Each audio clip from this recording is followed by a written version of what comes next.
Hey guys, welcome back to our channel. అందరికీ happy happy happy Deepavali.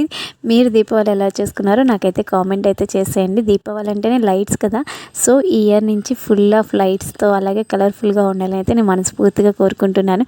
అలాగే లక్ష్మీదేవి ఆశీస్సులు కూడా మీకు ఉండాలని అయితే అనుకుంటున్నాను.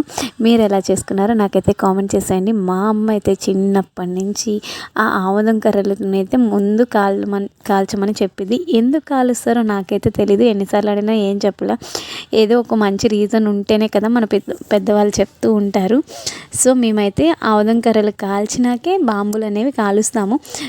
మాకు పండగ లేకపోవడం వల్ల మా అమ్మ వాళ్ళ ఇంటికి అయితే వెళ్ళాము పండగకి. ఇంకెంత బాగా ఎంజాయ్ చేసామంటే అంత బాగా ఎంజాయ్ చేసాము. అందరం ఒకే చోట బాగా ఎంజాయ్ చేసాము. నెక్స్ట్ వీడియో మాత్రం మిస్ అవ్వమాకండి.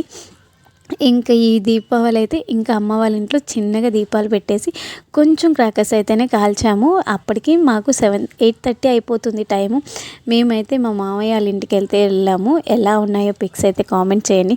మా మామయ్య వాళ్ళ ఇంటికి వెళ్ళినాక ఎలాంటి బాంబులు కాల్చాము, ఏమేమి కాల్చాము అనేది నెక్స్ట్ వీడియోలో అయితే వస్తుంది. మా హనీ అసలు భయపడట్లేదు, నాకు భయం వేస్తుంది ఆ బాంబుల సౌండ్కి.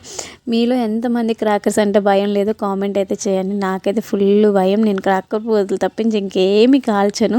ఇంక మా మామయ్య అయితే చేత్తో కాల్చేస్తున్నారు. హనీ కూడా అంతే, అస్సలు భయం లేకుండా చేత్తో కాలుస్తుంది. నాకైతే ఒక నిమిషం భయం వేసింది ఏమవుతుందా అని చెప్పి. మీ ఇంట్లో ఇలాంటి పిల్లలు ఉంటే కామెంట్ చేయండి.